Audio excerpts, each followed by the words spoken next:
Agora nós reunimos com o Departamento de Recursos Humanos, com a equipe que está encarregada com o projeto de reestruturação de aparato governamental. Esse aqui é um projeto que já acaba na consequência um tempo passado e agora que nós estamos indo em passo mais concreto. A reestruturação do aparato governamental está consiste de diferentes fases.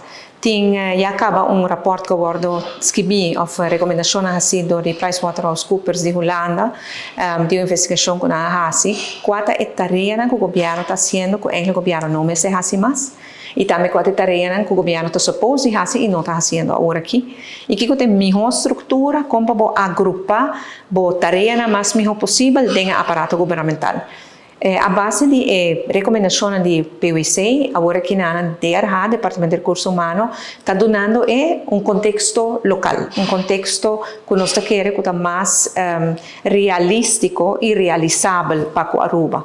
Dentro aqui também, por exemplo, o ministério, para não ter ministério que cambia com cada governo, mas tem certo estrutura fijo de como o ministério está.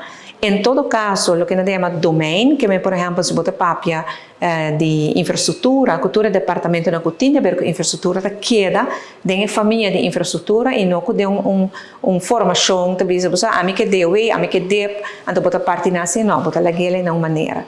E dentro do domain, por exemplo, de infraestrutura também, que é tarefa que deu está assim, é tarefa que o cadastro está assim, é tarefa que o DEP está assim, que está similar, para sobre também que tem hobby, que está overlap outro, que está similar, então para organizar de outra maneira.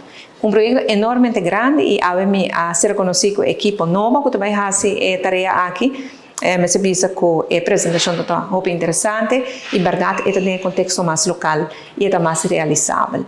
Dentro de pouco, agora que nós temos conversação com diferentes pessoas de diferentes departamentos e depois agora nós estamos apresentar. Na agosto, nós queremos ter uma reunião, na agosto, setembro, uma reunião com todo jefe de departamento, diensthoofdenoverleg e para agora nós temos que apresentar que é a estrutura nova. Então, a equipe aqui também, hope êxito, é um trabalho importante para o país Aruba.